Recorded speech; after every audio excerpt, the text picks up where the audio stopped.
Shri Sardar Patel educational institute द्वारा संचालित Shrimati MS. Lakhani कन्या विद्यालय प्राथमिक विभाग की सभी छात्राओं का मैं देसानी गीता इस ऑनलाइन शिक्षण में स्वागत करती हूँ। विद्यार्थी मित्रों, आज हम इकाई 7 जिसका नाम है हार की जीत और इसका साहित्य प्रकार है कहानी, जिसका हम आज अध्ययन करेंगे। और उसके लेखक का परिचय देखें तो लेखक का नाम है बद्रीनाथ शर्मा और उनका उपनाम है सुदर्शन।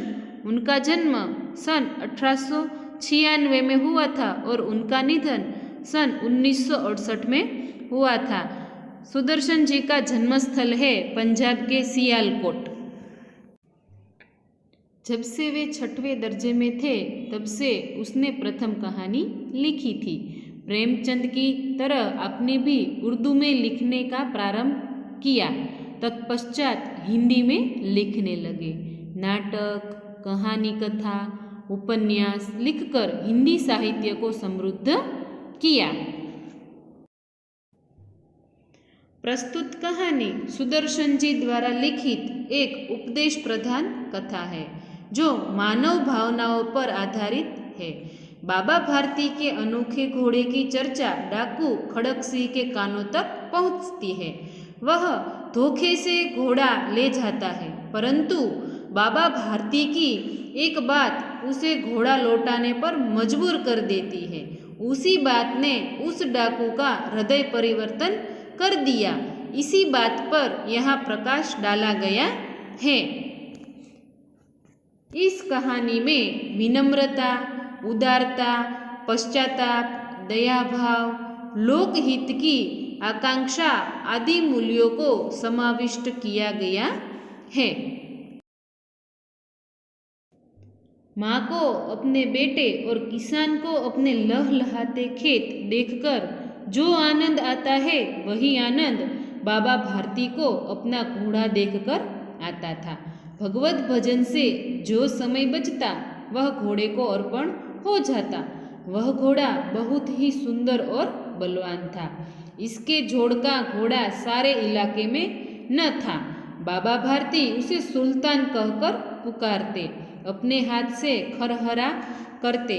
खरहरा यानी कि कंधी या ब्रश से घोड़े का शरीर साफ करना। खुद दाना खिलाते और देख देख कर प्रसन्न होते थे। प्रसन्न होना यानी कि खुश होना। उन्होंने रुपया, माल असबाब यानी कि वस्तु यानी कि कुछ सामान, जमीन आदि अपना सब कुछ छोड़ दिया था। यहाँ तक कि उन्होंने नगर के जीवन से भी घृणा थी। घृणा यानी कि नफरत। अब गांव के बाहर एक छोटे से मंदिर में रहते और भगवान का भजन करते थे। मैं सुल्तान के बिना नहीं रह सकूंगा, उन्हें ऐसा लगने लगा था। वे उसकी चाल पर लट्टू थे। कहते ऐसे चलता है जैसे मोर घटा को देखकर नाच रहा हो। जब तक संध्या के समय सुल्तान पर चढ़कर 8-10 मील का चक्कर न लगा लेते, उन्हें चैन न आता। विद्यार्थी मित्रों, यहाँ पर आप देख सकते हैं कि जिस प्रकार एक माँ को अपने बेटे से और किसान को अपने जो लहलहाते खेत से जो आनंद आता है देखकर, वही आनंद बाबा भारती को अपना घोड़ा देखकर आता था। यहाँ पर कहते हैं कि भगवत भजन के बाद जो कुछ समय बचता था वह सारा समय वह अपने घोड़े के साथ बिताते थे। और कहते हैं कि इसके जैसा सुंदर, सुडौल और आकर्षक घोड़ा इस इलाके में कहीं और नहीं था। और इसी वजह से बाबा भारती उसे सुल्तान कहकर बुलाते थे। उसका नाम उन्होंने सुल्तान रखा था। वह अपने हाथों से घोड़े को नहलाते थे, उसको दाना खिलाते थे और घोड़े को देखकर वह खुश हो जाते थे। उनके पास जो भी कुछ था माल सामान, वह सब उन्होंने छोड़ दिया। उसका उसने त्याग कर दिया। यहाँ तक कि उन्होंने नगर का भी त्याग कर दिया। वहाँ पर भी वह नहीं रहते थे। अब वह बाबा भारती है, वह घोड़े के साथ गांव के बाहर एक जो छोटा सा मंदिर था वहाँ वह रहते थे और भगवान का भजन करते थे। और कहते हैं कि उसका घोड़ा ऐसे चलता है मानो जब घटा छा जाती है और मोर नाचने लगता है, ऐसा दृश्य यहाँ पर दिखाई देता है। और बाबा कहते हैं कि जब तक संध्या के समय मैं सुल्तान के ऊपर बैठकर 8-10 मील का चक्कर नहीं लगा लेता, तब तक मुझे चैन नहीं आता था। खड़क सिंह उस इलाके का कुख्यात डाकू था। लोग उसका नाम सुनकर कांपते थे। कांपना यानी कि डरना। होते होते सुल्तान की कीर्ति उसके कानों तक पहुंचती है। उसका हृदय उसे देखने के लिए अधीर हो उठा। वह एक दिन दोपहर के समय बाबा भारती के पास पहुंचा और नमस्कार करके बैठ गया। बाबा भारती ने पूछा, खड़क सिंह क्या हाल है? खड़क सिंह ने सिर झुकाकर उसका उत्तर दिया, आपकी दया है। कहो इधर कैसे आ गए? सुल्तान की चाह खींच लाई। विचित्र जानवर है, देखोगे तो प्रसन्न हो जाओगे। विद्यार्थी मित्रों, यहाँ पर खड़क सिंह है उसके बारे में बताया गया है। कुख्यात यानी कि बदनाम, उससे सब डरते थे। उसका नाम सुनकर भी लोग कांपने लगते हैं, ध्रुजने लगते हैं। और उसने कहा कि होते होते धीरे धीरे सुल्तान की जो कीर्ति है वह उसके कानों तक पहुंची। उसने सुना था कि वह एक बहुत ही सुंदर और आकर्षक घोड़ा है और उसको देखने के लिए वह अधीर हो गया था। उसको वह देखने की इच्छा प्रकट हुई। एक दिन वह दोपहर के समय बाबा भारती के पास आया और उसको नमस्कार करके उधर उसके पास बैठ जाता है।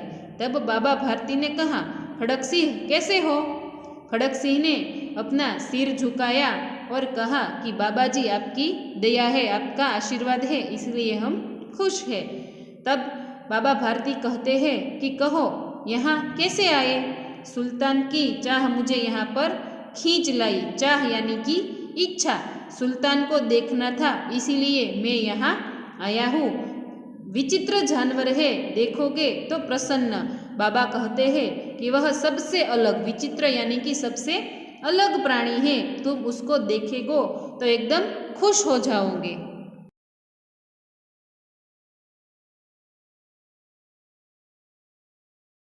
मैंने भी बड़ी प्रशंसा सुनी है। उसकी चाल तुम्हारा मन मोह लेगी। कहते हैं देखने में भी बड़ा सुंदर है। क्या कहना, जो उसे एक बार देख लेता है उसके हृदय पर उसकी छवि अंकित हो जाती है। बहुत दिनों से अभिलाषा थी, आज उपस्थित हो सका हूँ। अभिलाषा यानी कि इच्छा। बाबा भारती और खड़क सिंह अस्तबल में पहुँचे। अस्तबल यानी जहाँ पर घोड़ा रखा जाता है उस जगह को अस्तबल कहा जाता है। बाबा ने घोड़ा दिखाया घमंड से। खड़क सिंह ने घोड़ा देखा आश्चर्य से। उसने सहस्त्रों घोड़े देखे थे। सहस्त्रों यानी कि 1000 घोड़े देखे थे, परंतु ऐसा बाका घोड़ा उसकी आंखों से कभी न गुजरा था। सोचने लगा भाग्य की बात है, ऐसा घोड़ा खड़क सिंह के पास होना चाहिए था। इस साधु को ऐसी चीज़ों से क्या लाभ? कुछ देर तक आश्चर्य से खड़ा रहा। इसके पश्चात उसके हृदय में हलचल होने लगी। बालकों की सी अधीरता से बोला, परंतु बाबा जी इसकी चाल न देखी तो क्या? बाबा भारती कहते हैं कि यह सबसे अलग जानवर है, तुम उसे देखोगे तो बहुत खुश हो जाओगे। और खड़क सिंह कहता है मैंने भी उसकी बहुत बड़ी प्रशंसा सुनी है। और कहते हैं कि उसकी जो चाल है वह तुम्हारा मन है उसकी तरफ आकर्षित हो जाएगा। और साथ में कहते हैं कि देखने में भी घोड़ा बहुत सुंदर है। और कहते हैं कि क्या कहना, जो व्यक्ति उसे एक बार देख लेता है उसके हृदय पर उसकी जो तस्वीर है वह छप जाती है। छवि अंकित हो जाना यानी कि तस्वीर छप जाती है। और कहता है कि बहुत दिनों से मुझे इच्छा थी और आज आपके सामने हाजिर हो ही गया। बाबा भारती और खड़क सिंह वह दोनों घोड़े रखने की जो जगह है वहाँ पर जाते हैं। बाबा घोड़े ने अपना घोड़ा बड़े अभिमान से दिखाया और खड़क सिंह ने वह घोड़ा बड़े आश्चर्य से देखा और कहता है कि मैंने तो 1000 घोड़े देखे हैं, लेकिन ऐसा बाका यानी कि निराला शानदार घोड़ा और उसकी आंखों से कभी नहीं गुजरा था, कभी नहीं देखा था। और साथ में यह भी सोचने लगा कि बड़े भाग्य की बात है कि ऐसा घोड़ा तो खड़क सिंह के पास होना चाहिए। इस साधु को ऐसी चीज़ों से क्या लाभ, इससे इसको कोई नहीं लाभ होगा। कुछ देर तक वह उधर ही खड़ा रहा और उसके बाद उसके हृदय में हलचल मचने लगी और बालक जैसी जो अधीरता होती है, जिस प्रकार एक बालक तुरंत बोल देता है, उसी प्रकार खड़क सिंह बोल देता है कि बाबा जी, इसकी चाल नहीं देखी तो क्या देखा फिर मैंने। बाबा जी भी मनुष्य ही थे। अपनी वस्तु की प्रशंसा दूसरे के मुख से सुनने के लिए उनका हृदय अधीर हो गया। घोड़े को खोलकर बाहर ले गए। घोड़ा वायु वेग में उड़ने लगा। वायु वेग यानी कि जिस प्रकार हवा चलती है उसी प्रकार तेजी से घोड़ा है वह दौड़ने लगा। घोड़े की चाल देखकर उसके हृदय पर सांप लौट गया। वह डाकू था और जो वस्तु उसे पसंद आ जाए उस पर वह अपना अधिकार समझने लगता था। अधिकार यानी कि हक। उसके पास बाहुबल था और आदमी थे। जाते जाते उसने कहा, बाबा जी, मैं यह घोड़ा आपके पास न रहने दूंगा।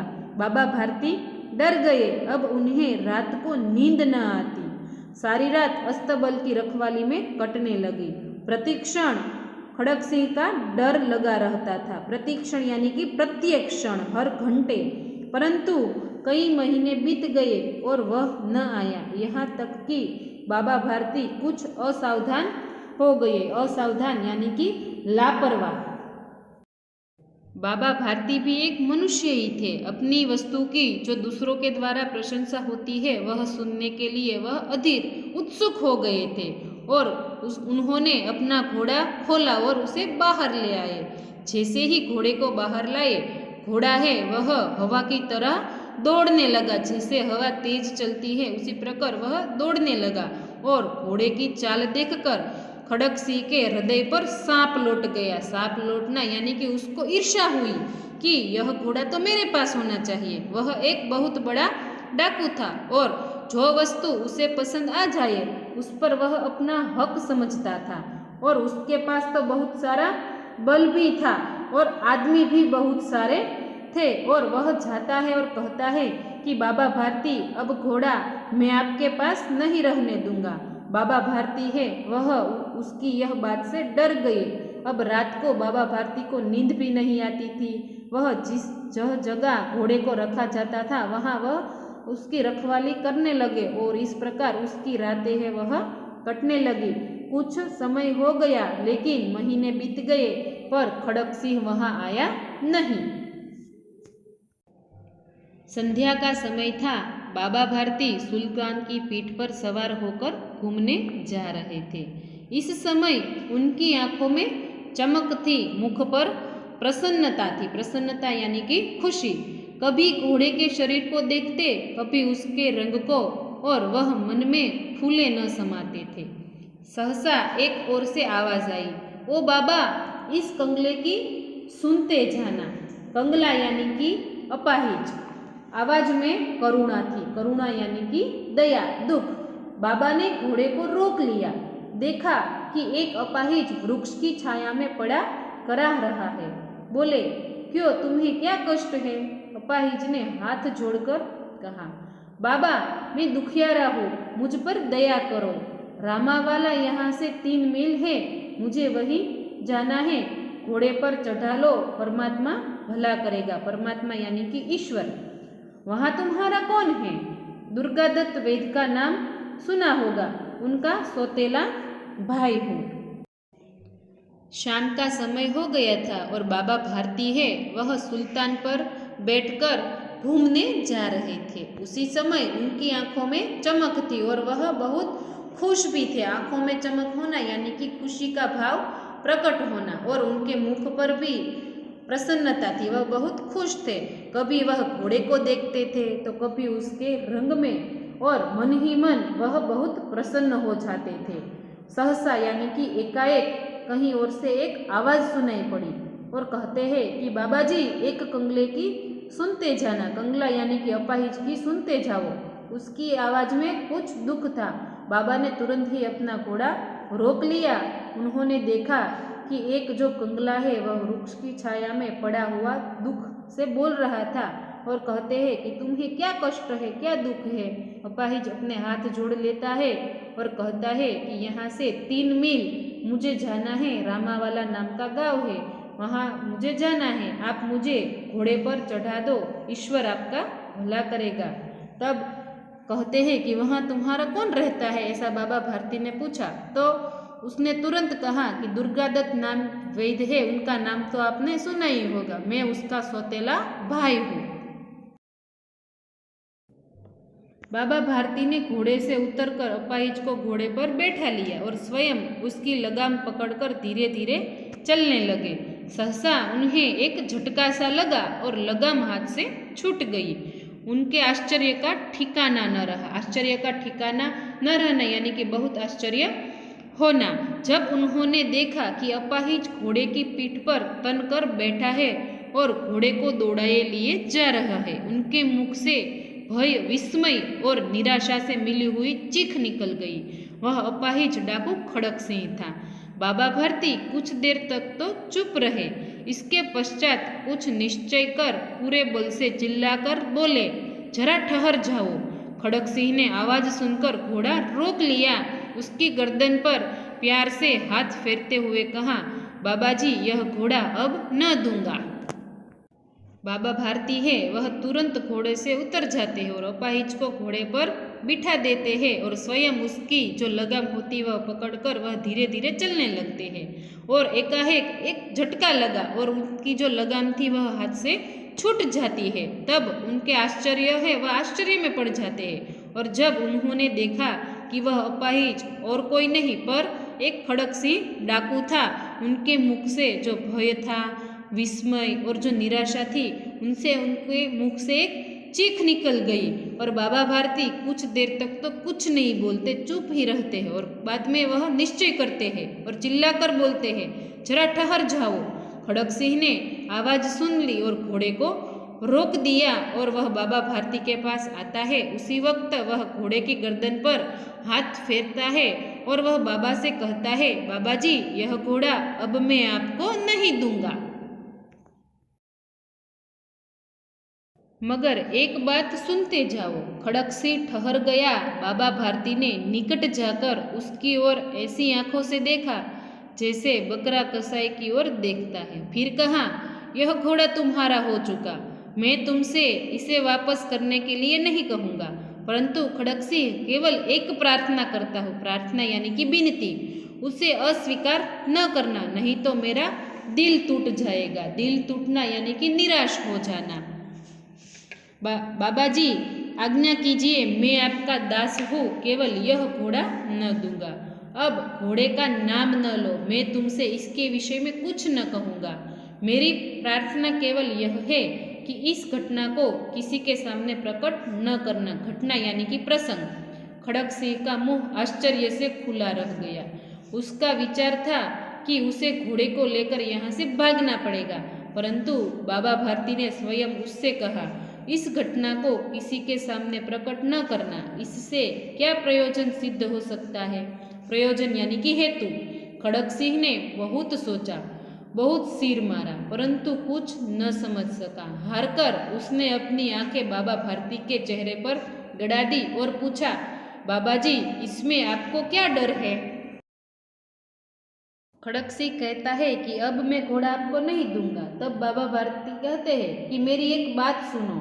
खड़क सिंह है वह तुरंत रुक जाता है। बाबा भारती उसके नजदीक आते हैं और घोड़े की ओर देखते हैं और ऐसे देखते हैं जैसे कि एक बकरा है वह कसाई की ओर देखता है और फिर कहते हैं कि अब ये घोड़ा तुम्हारा हो चुका, मैं अब उसे वापस करने के लिए नहीं बोलूँगा, लेकिन मैं तुमसे एक विनती करता हूँ, उसका अस्वीकार नहीं करना, वरना मैं निराश हो जाऊंगा। तब खड़क सिंह कहता है कि मैं तो आपका सेवक हूँ और आप मेरे स्वामी हैं, बस आप मुझे आज्ञा कीजिए, बस इस घोड़े को नहीं दूंगा। कहते हैं कि घोड़े का नाम मत लो, मैं अब इसके बारे में कुछ नहीं कहूँगा, लेकिन एक बात है कि तुम इस जो पूरी घटना है वह किसी के सामने कभी भी नहीं बोलना। खड़क सिंह का मुख है वह आश्चर्य से खुला रह जाता है। उसको ऐसा लगता था कि वह घोड़े को लेकर उसको भागना पड़ेगा, लेकिन बाबा भारती है उसने स्वयं कहा कि इस घटना को किसी के सामने कभी नहीं बोलना। तब वह कहता है कि इसके पीछे इसका क्या हेतु होगा, वह क्या साबित करना चाहते हैं। खड़क सिंह है वह बहुत सोचने लगता है। उसने बहुत सोचा परंतु वह कुछ नहीं समझ पाया और हारकर उसने जो अपनी आंखें थी वह बाबा भारती के सामने नीचे गड़ा दी। नीचे गड़ाना यानी कि ध्यान से देखना, और पूछा, ध्यान से देखा और बाबा भारती से कहा कि बाबा जी इसमें आपको क्या डर है, अब आप क्यों डरते हो। सुनकर बाबा भारती ने उत्तर दिया, लोगों को अगर इस घटना का पता लग गया तो वे किसी गरीब का विश्वास न करेंगे। यह कहते कहते उन्होंने सुल्तान की ओर से इस तरह मुंह मोड़ लिया जैसे उनका कोई संबंध ही नहीं रहा हो। बाबा भारती चले गए, परंतु उनके शब्द खड़क सिंह के कानों में उसी प्रकार गूंज रहे थे। सोचता था, कैसे ऊंचे विचार है, पवित्र भाव है। उन्हें इस घोड़े से प्रेम था। इसे देखकर उनका मुख फूल की नाई खिल जाता था। कहते थे, इसके बिना मैं न रह सकूंगा। इसकी रखवाली में वे कई रात सोए नहीं, भजन भक्ति न कर रखवाली करते रहे, परंतु आज उनके मुख पर दुख की रेखा तक दिखाई न पड़ती थी। उन्हें केवल यह ख्याल था कि कहीं लोग गरीबों पर विश्वास करना न छोड़ दे। ऐसा मनुष्य मनुष्य नहीं देवता है। खड़क सिंह की बात सुनकर बाबा भारती ने कहा कि यदि लोगों को इस पूरे प्रसंग का पता चल गया तो वो किसी गरीब पर विश्वास नहीं करेंगे। यह कहते कहते बाबा भारती है वह सुल्तान की ओर से अपना मुंह है वह मोड़ लेते हैं जैसे कि उसके साथ उसका कोई संबंध नहीं। इतना कहकर बाबा भारती तो चले जाते हैं, लेकिन बाबा भारती के जो शब्द है वह उसके कानों में गूंज रहे थे और खड़क सिंह सोचता है कि इस व्यक्ति के विचार कितने ऊंचे हैं और उसका जो भाव है वह कितना पवित्र है। उसको अपने घोड़े से बहुत सा प्रेम था। जिस प्रकार एक फूल को देखकर नाई खिल जाता है, उसी प्रकार घोड़े को देखकर बाबा भारती है वह खुश हो जाते हैं और कहते हैं कि मैं घोड़े के बिना नहीं रह सकूंगा। उसकी रखवाली रात दिन सोए बिना ही करते थे और भक्ति भजन की वह परवाह नहीं करते थे और घोड़े की रखवाली ही करते रहते थे, परंतु आज उनके मुख पर दुख की एक लकीर भी नहीं दिखाई दी थी। उनको केवल एक ही बात की चिंता थी कि लोग है वह गरीब पर विश्वास करना न छोड़ दे। यह सारा विचार जो करने वाला व्यक्ति है वह मनुष्य नहीं पर साक्षात देवता कहलाता है। रात्रि के अंधकार में खड़क सिंह बाबा भारती के मंदिर में पहुंचा। चारों ओर सन्नाटा था। आकाश में तारे टिमटिमा रहे थे। थोड़ी दूर गांवों के कुत्ते भौंक रहे थे। मंदिर के अंदर कोई शब्द सुनाई न देता था। खड़क सिंह सुल्तान की बाग पकड़े हुए था। वह धीरे धीरे अस्तबल के फाटक पर पहुंचा। फाटक खुला पड़ा था। किसी समय वहां बाबा भारती स्वयं लाठी लेकर पहरा देते थे, परंतु आज उन्हें किसी चोरी किसी डाके का भय न था। खड़क सिंह ने आगे बढ़कर सुल्तान को उसके स्थान पर बांध दिया और बाहर निकलकर सावधानी से फाटक बंद कर दिया। इस समय उसकी आंखों में नेकी के आंसू थे। नेकी यानी कि पश्चाताप के आंसू थे। रात्रि के समय में खड़क सिंह है वह मंदिर में आता है और वह देखता है कि चारों ओर सन्नाटा है, किसी भी तरह की आवाज़ नहीं आ रही थी और आकाश में तारे है वह टिमटिमा रहे थे। थोड़ी देर गांव से दूर कई कुत्ते भौंक रहे थे और मंदिर से अंदर कोई भी शब्द नहीं आ रहा था, सुनाई नहीं दे रहा था। और वह सुल्तान की वह लगाम पकड़कर आता है और धीरे धीरे अस्तबल का फाटक खोलता है और किसी भी समय वहाँ बाबा भारती है वह पहरा देते थे, लेकिन आज उनको कोई भी चोरी या डाकू का डर नहीं था, भय नहीं था। और खड़क सिंह है वह आगे आता है और सुल्तान को अपने स्थान पर बांध देता है और उसको बांधकर वह बाहर सावधानी से फाटक बंद करके बाहर निकलता है उसी समय उसकी आंखों में पश्चाताप के आंसू थे। रात्रि का तीसरा पहर बीत चुका था। चौथा प्रहर प्रारंभ होते ही बाबा भारती ने अपनी कुटिया से बाहर निकल ठंडे जल से स्नान किया। उसके पश्चात इस प्रकार जैसे कोई स्वप्न में चल रहा हो, उनके पांव अस्तबल की ओर बढ़े, परंतु फाटक पर पहुंचकर उनको अपनी भूल प्रतीत हुई। साथ ही घोर निराशा में पांवों को मन भर का बना दिया। वे वहीं रुक गए। घोड़े ने अपने स्वामी के पांवों की चाप को पहचान लिया और जोर से हिनहिनाया यानी कि जोर से चिल्लाया। रात्रि का तीसरा पहर है वह चला गया था। अब सुबह होने ही वाली थी। बाबा भारती है अपने नियम के अनुसार वह सुबह कुटिया से बाहर आते हैं और ठंडे पानी से नहाते हैं। उसके बाद उसका रोज का जो नियम था वह ऐसा लगता था कि मानो वह स्वप्न में चल रहे हैं। उसके जो पैर है वह अस्तबल की ओर बढ़ते हैं। तुरंत ही एकाएक वह फाटक पर पहुंचते हैं और उनको समझ में आता है कि वहाँ पर तो घोड़ा नहीं है और एक निराशा में वह डूब जाते हैं और अपने पैर है वहाँ पर रोक देते हैं। लेकिन घोड़े ने अपने जो स्वामी है यानी कि बाबा भारती के पैरों के जो निशान है वह पहचान लेता है। वह जोर से चिल्लाने लगता है। अब बाबा भारती आश्चर्य और प्रसन्नता से दौड़ते हुए अंदर घुसे और अपने प्यारे घोड़े के गले से लिपटकर इस प्रकार रोने लगे मानो कोई पिता बहुत दिनों के बिछड़े हुए पुत्र से मिल रहा हो। बार बार उसकी पीठ पर हाथ फेरते, बार बार उसके मुंह पर थपकियां देते। फिर वे संतोष से बोले, अब कोई गरीबों की सहायता से मुंह नहीं मोड़ेगा। जैसे ही वह घोड़े की आवाज सुनते हैं, बाबा भारती है वह चकित हो जाते हैं और खुश भी हो जाते हैं और दौड़ते हुए अंदर चले आते हैं। तो अपने प्यारे घोड़े को देखा और उसको गले से लिपटकर इस प्रकार रोने लगे जैसे कि कोई पिता है वह कई सालों से अपने बेटे को नहीं मिला हो और अपने बिछड़े हुए पुत्र से मिल रहा हो। उसी प्रकार बाबा भारती भी अपने घोड़े को गले से लगाकर रोने लगे। बार बार उसकी पीठ पर वह हाथ फेरते हैं और बार बार उसके मुंह पर थपकियां देकर उसको प्यार देने लगे। फिर बाद में वह आत्मसंतोष से बोले कि अब जो कोई गरीबों की सहायता करने से अपना मुंह नहीं मोड़ेगा। अब हर व्यक्ति है वह गरीबों की मदद जरूर करेगा।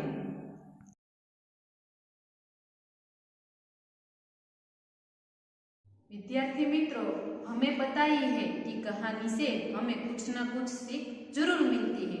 हमारी जो ये कहानी है हार की जीत, उसमें भी हमें पता है कि बुरे से बुरे व्यक्ति में भी कुछ ना कुछ अच्छाई तो जरूर होती है। यहाँ पर खड़क सिंह डाकू है वह एक कुख्यात बुरा डाकू है, लेकिन जब वह बाबा भारती के संपर्क में आता है तो उसका जो हृदय है वह परिवर्तन हो जाता है।